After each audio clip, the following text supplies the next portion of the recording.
Sabe que continuamos hablando, la semana pasada estaba hablando acerca del compromiso, ¿verdad? Y yo creo que una de las cosas que nosotros tenemos que tener es también compromiso con el llamado. Y es analizando la vida de personas que Dios llama al ministerio a tener el privilegio de ser los que ministran o que dirigen al pueblo para acercarse a Dios. En este caso, nosotros vemos que es uno de los libros y uno de los recuentos bien famosos que a todo el mundo le gusta ir y analizar. Pero yo quiero darle un poquitico, aunque ustedes lo conocen, solamente enfatizar un poco en lo que sucedió, por qué fue lo que lo llevó a, como dice la palabra del Señor, a que escaseara la palabra de Dios, teniendo ellos en ese tiempo lo que es el arca del pacto, teniendo ellos las tablas, ¿verdad?, de donde nos da los mandamientos, tenían ellos los estatutos, tenían la estructuración del sacerdote, del sacerdocio, ¿verdad? Tenían a los levitas encargados de dirigir al pueblo en la alabanza, en lo que es también la instrucción de la palabra del Señor, amén. Y esto es algo interesante, que vemos que hay un antes y un después. Vemos que el pueblo antes, ellos salieron de Egipto y entonces fueron a formarse, convertirse en una nación. Pero en ese proceso de convertirse en una nación, de conquistar, ya no ahora dirigido por Moisés, sino dirigido por Josué, vemos cómo el Señor le da la capacidad de conquistar y obtener la tierra prometida a su nombre. Luego vemos que muere Josué y vemos ahora que ya ellos están en la distribución en su tierra y vemos que se le ha olvidado de muchas de las cosas que Dios le ha enseñado. Y yo creo que el pueblo de Israel, Dios puso todos sus defectos, todos sus errores, para que podamos vernos y ver la humanidad de esta gente y aún así ver el plan de Dios en la vida de ellos, para que cuando nosotros los miremos no creamos que ellos son exclusivos, sino simplemente ellos, Dios en su gracia lo toma, lo saca y lo convierte en una nación para que sean santa. Pero todavía no habían llegado al nivel que Dios quería que llegaran, ¿sí o no? Porque incluso Dios, todo lo que estableció con esto de que se estableció la que es el sacerdocio, no era perfecto. Era simplemente un reflejo de lo que tendría que ser, de lo que iba a cumplir nada más y nada menos que Jesús. Pero para seguir la secuencia, vemos entonces que vinieron el tiempo de los jueces, que eran hombres que Dios levantaba esporádicamente para trabajar en contra, o ir en contra de aquellos que se rebelaran en contra de ellos, que lo atacaban. Bendito Dios. En otras palabras, eran líderes que momentáneamente suplían una necesidad: libertar al pueblo, ayudarle, fortalecerlo, a vencer a los enemigos y ya.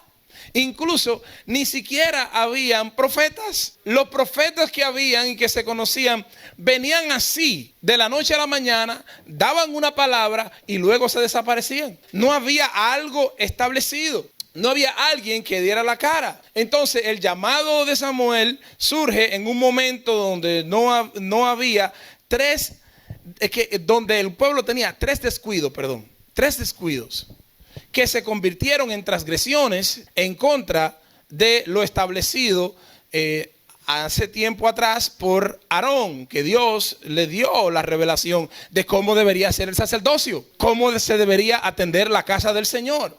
Esto no era un día, 2 días, ni cada tiempo en tiempo, esto era perpetuamente. Entonces yo quiero que miremos esto, y es que en el tiempo de los jueces, cuando se terminó esto de Dios levantar a un caudillo para que dirigiera, para que protegiera, para que peleara contra los enemigos, Dios ya tenía en su providencia, en su plan y en su capacidad que Él iba a levantar a uno que iba a completar las características de Cristo. Bendito Dios. Dios es bueno y para siempre su misericordia. Si nosotros vemos y vemos que el sacerdocio es el reflejo de lo que Jesús iba a hacer, iba a venir a morir por nosotros para hacer un sacrificio vicario. Él tenía que primeramente preparar la estructura para que la gente vea el modelo y luego entonces poder conocer a Cristo. Entonces eran tres cosas que no tenían y era la número uno. Usted dice, pastor, y él menciona dos cosas. De todas las que no tenían, una de las cosas más prominentes era la palabra de Dios escaseaba. Y para eso fue contraproducente, no es contraproducente, perdón, sino que me chocó que diga que la palabra escaseara en esos días cuando habían sumo sacerdote. Cuando el que escribe nos está diciendo de que el Señor hizo un milagro en la vida de su madre a través de un hombre de Dios. Bendito sea el nombre de Jesús. ¿Cómo me dice que escaseaba?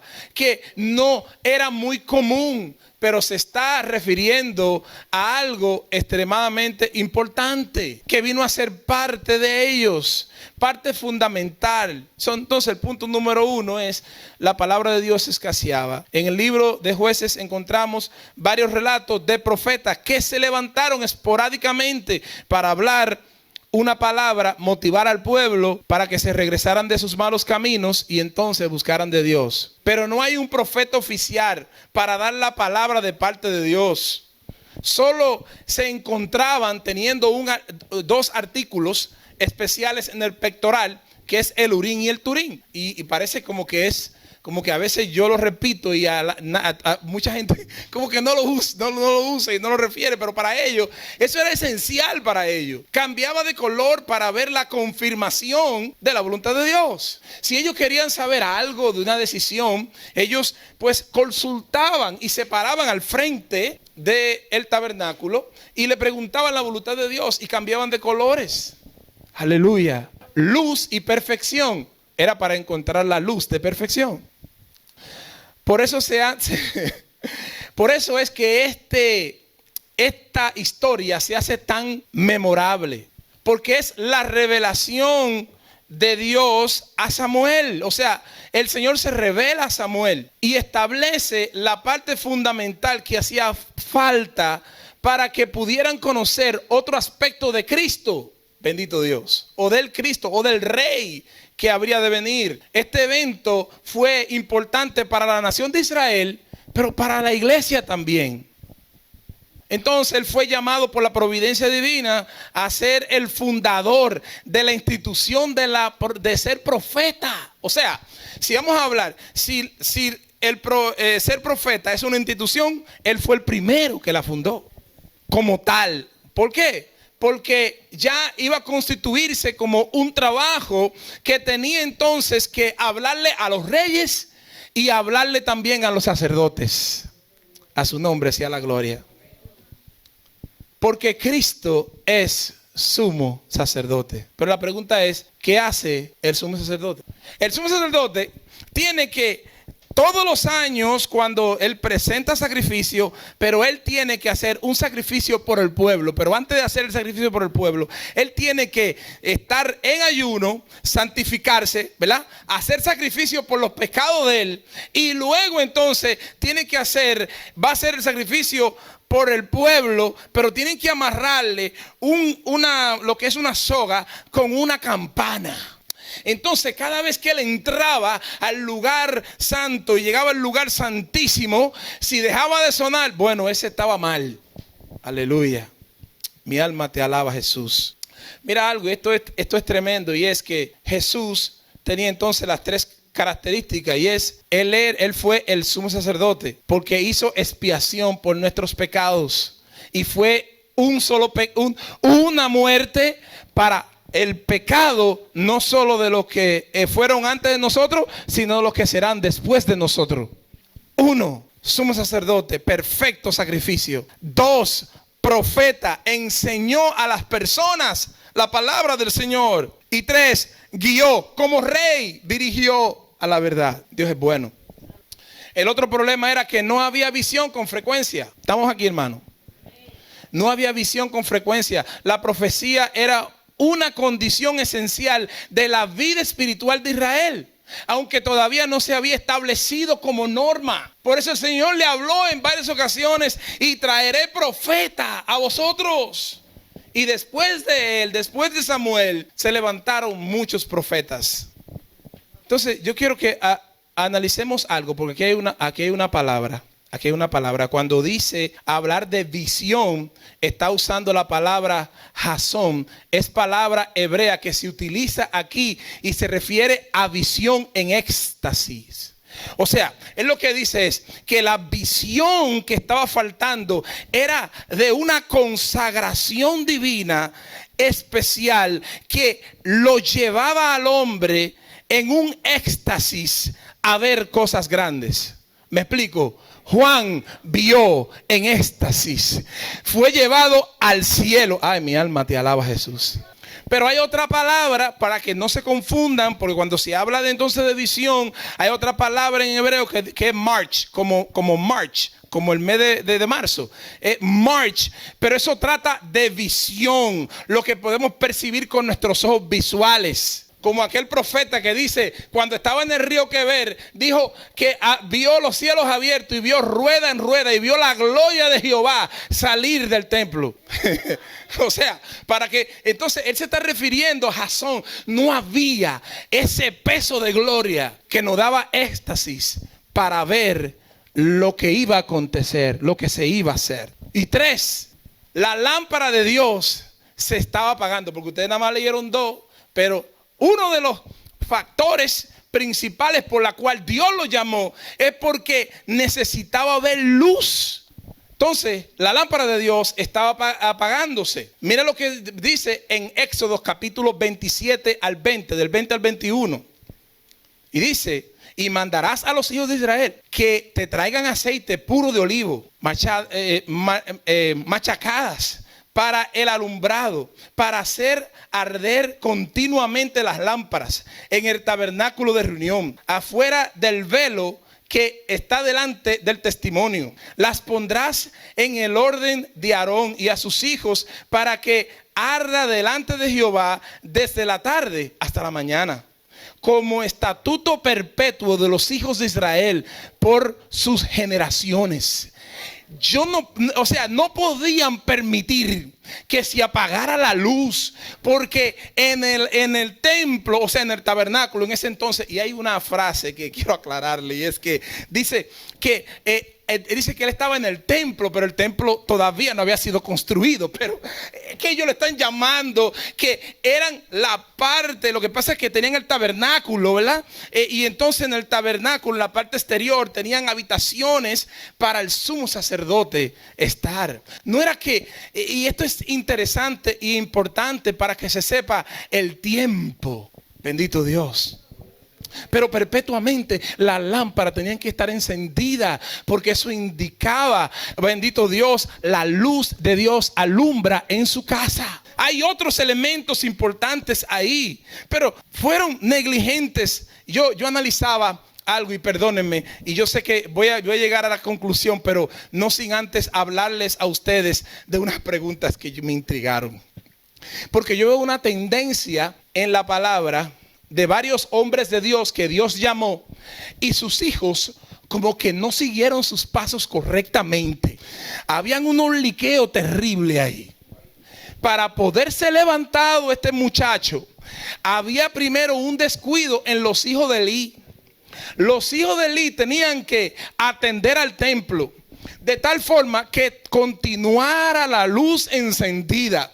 Pero uno de los sacrilegios que ellos estaban haciendo era que el pueblo venía con tanta devoción a presentar sacrificio, a presentar adoración, a lo mejor lo único que tenían, pagando tanto para conseguir un becerro puro sin mancha y traerlo ante Jehová para propiciación de sus pecados. Y estos hombres malvados que fueron llevados por su concupiscencia dijeron: esa no me la ponga ahí, dame ese pedazo para acá. Porque ellos cambiaron su Dios, que es el Dios todopoderoso, y convirtieron el estómago a su Dios, y destruían y estorbaban el sacrificio puro y santo de esta gente.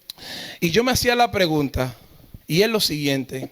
Yo me hacía la pregunta, ¿cuál era el comportamiento de los hijos de Elí? Y yo le estuve hablando a ustedes y le dije unas cuantas cosas. Él intervino y corrigió a sus hijos. Bueno, esperen un momento. Lean la historia en énfasis y ustedes van a ver algo.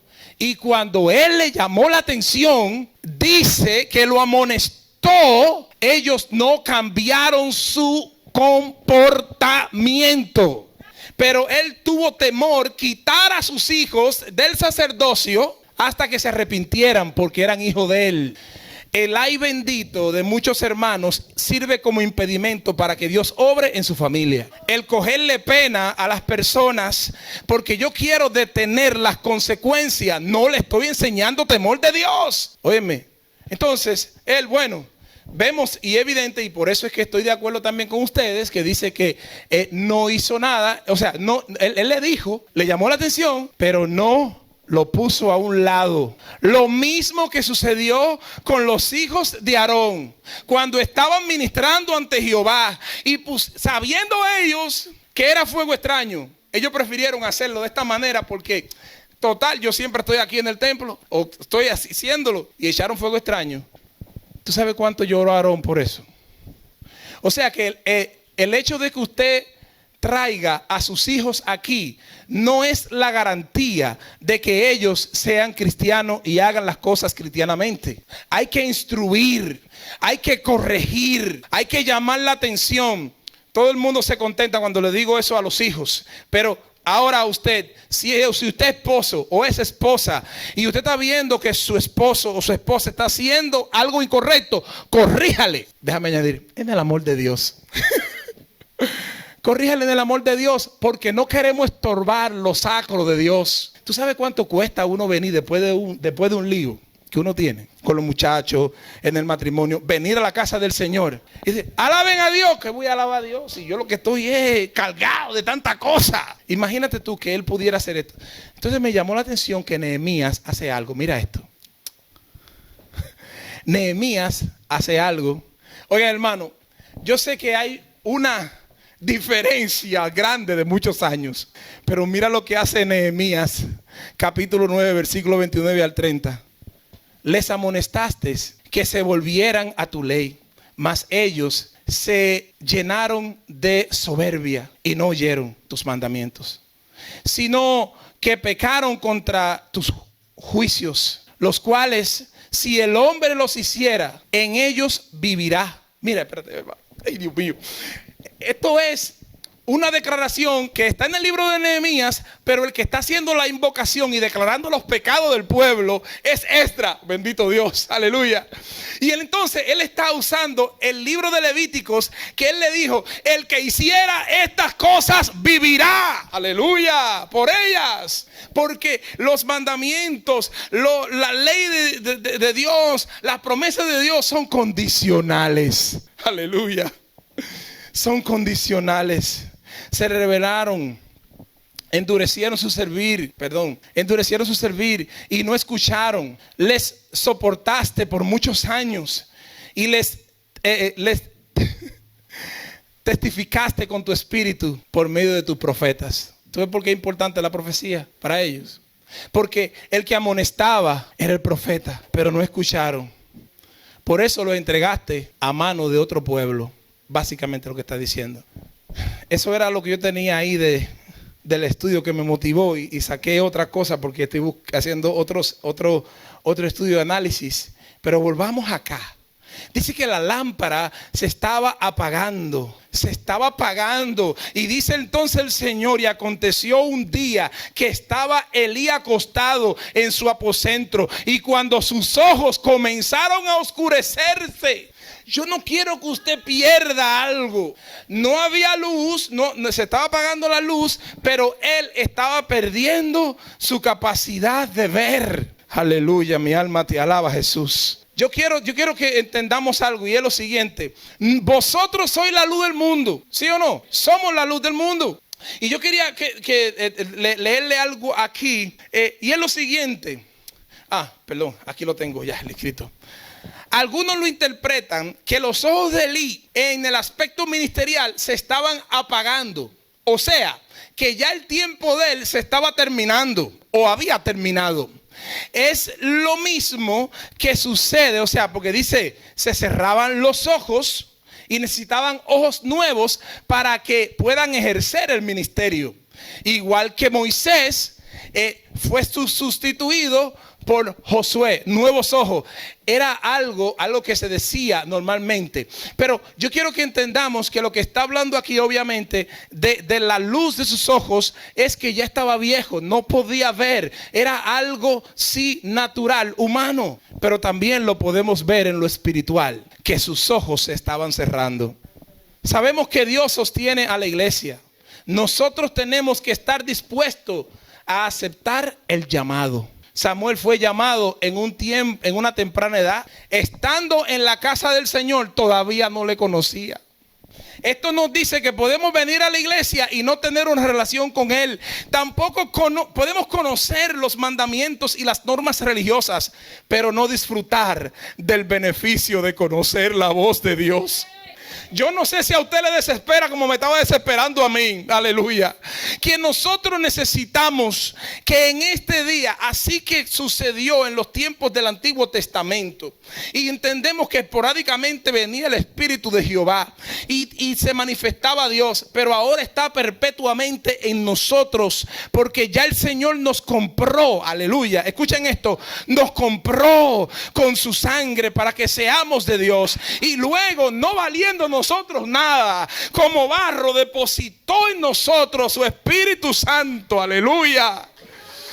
Ese Espíritu Santo poderoso en nosotros para que podamos vivir la vida en el Señor. Entonces tendríamos que tener lo siguiente, y es entonces, punto número 1 es, de los puntos que hablé, ahora esta es la otra parte, este es el siguiente. La palabra tiene que ser conocida, porque tú puedes conocer de Jesús, pero no conocerlo a Él.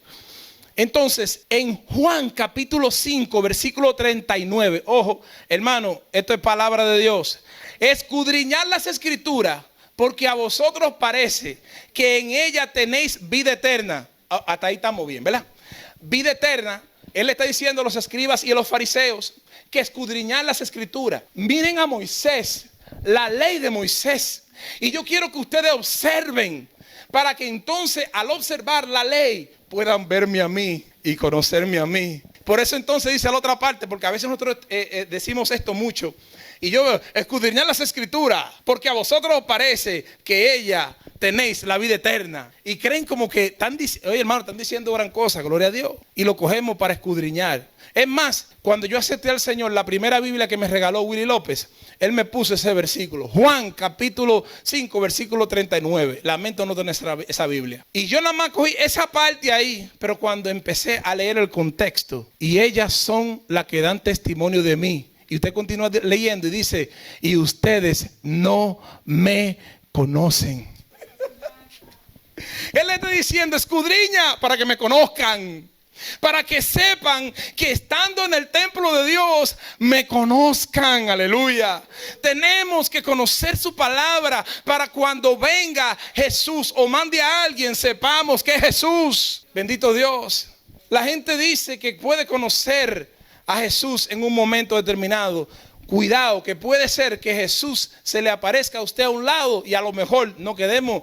Y ese fulano, tú viste, estaba hablando con nosotros, latía el corazón y nos decía que había algo ahí. Si no fue hasta que fueron abiertos nuestros ojos. ¿No le pasó eso camino a unos cuantos discípulos? Nos pasará a nosotros también. Pero bueno, ese tema como es como tan simple, pero es tan necesario, hermano, para que así podamos conocerlo a Él personalmente. Tenemos nosotros que procurar conocer a nuestro Señor y Salvador como mi Salvador personal. Conocerlo a través de la palabra. Número 2, visión, jasón. Jasón, procurar que el Señor nos continúe mostrando lo que tenemos que hacer. Porque la palabra del Señor dice en Joel, ¿verdad? Cuando está hablando 2:28, dice, y sus hijos verán visión, ¿verdad? No es así. Derramaré mi espíritu sobre toda carne. Y eso tuvo doble cumplimiento, porque el segundo cumplimiento obviamente va a ser también para los 144,000, pero estoy hablando de que el cumplimiento primero fue en Hechos capítulo 2. Cuando viene Pentecostés, que viene la primera cosecha y se manifestó y pudieron hablar la visión que nosotros necesitamos, probablemente no es recibiendo éxtasis, sino teniendo la capacidad de ver cómo el maligno se quiere introducir en lo que queremos hacer, para poder tener el discernimiento de parte de Dios y reconocer que eso no es de Dios, pero también reconocer lo que es de Dios, porque tenemos su Espíritu Santo. Y 3, que no se apague la lámpara.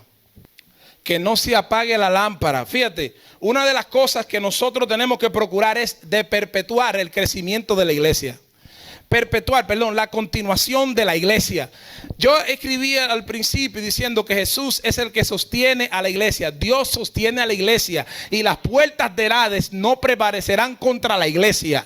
Amén. Pero nosotros como iglesia tenemos que preparar. No puede ser que haya un niño como Samuel, que esté ahí acostado y escuche la voz de Dios 3 veces y 3 veces va a donde Elí, porque no conocía la voz de Dios. Estamos dejando que la gente que viene aquí conozcan la voz de Dios, que cuando tienen una visión nosotros poder guiarle y decirle, habla, Señor, que tu siervo escucha.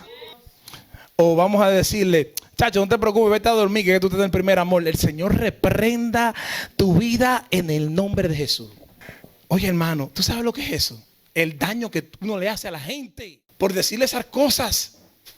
Visión, que nos dé visión, la capacidad de que la iglesia, continúe, pero que nosotros también no permitamos que se apague la luz. Y mira con esto, ya yo estoy terminando, hermano. Dice la palabra del Señor en Mateo capítulo 5 versículo 14 al 16. Vosotros sois la luz del mundo. Una ciudad asentada sobre un monte no puede esconderse, ni encender una luz y se pone debajo de un almud, debajo de una mesa, sino sobre el candelero y alumbra. Y todos los que están en la casa se pueden beneficiar de eso. Así alumbre vuestra luz delante. Espérate un momento. Que alumbre tu luz delante de los hombres, dice, ¿para qué? Para que vean vuestras buenas y las buenas obras le ayude a ellos a ¿qué? Glorificar a vuestro Padre que está en los cielos. Porque que la gente vea lo de Dios, porque el comportamiento no es de nosotros, es que es un fruto. Ahí está como obra, y cuando hablamos de obra es obra de la carne, pero en el contexto que se está diciendo es que el Espíritu de Dios que mora en nosotros nos da a nosotros el fruto, y ese fruto es lo que nos hace obrar a nosotros para bien, y la gente lo que ve y glorifica a Dios es lo de Dios en nosotros. Por eso no podemos dejar que se apague la lámpara, no podemos dejar que por el desamor nosotros no mostremos amor. Que porque nos paguen mal, nosotros no pagamos mal. El Señor te bendiga, Dios pero que te bendiga lejos de mí. Pero yo pero yo no te guardo rencor. No te guardo rencor, que Dios te bendiga. Porque yo no voy a permitir que nada apague mi luz. Nada apague mi luz. Que las buenas obras, los rasgos de Dios en nosotros, puedan impactar la vida de otras personas, y que podamos ser así como la luna refleja la luz del sol, que podamos darle luz a aquellos que están en tinieblas. Estamos entonces, terminando con esto, estamos comprometidos con la palabra, tenemos la visión y sabemos que nuestras lámparas tienen que mantenerse o continuar encendidas. Me pareció ver este salmo y me gustó. Salmo 119, 105 dice: lámpara es a mis pies tu palabra y lumbrera a mi camino. Wow. Ahí Yo sé que ustedes están diciendo, el pastor siempre repite lo mismo. Identidad, propósito y compromiso. Déjenme con mi loquera, no hay problema. Y ahí yo lo vi todo en ese versículo. Identidad, compromiso, identidad, propósito y compromiso. Bendito Dios.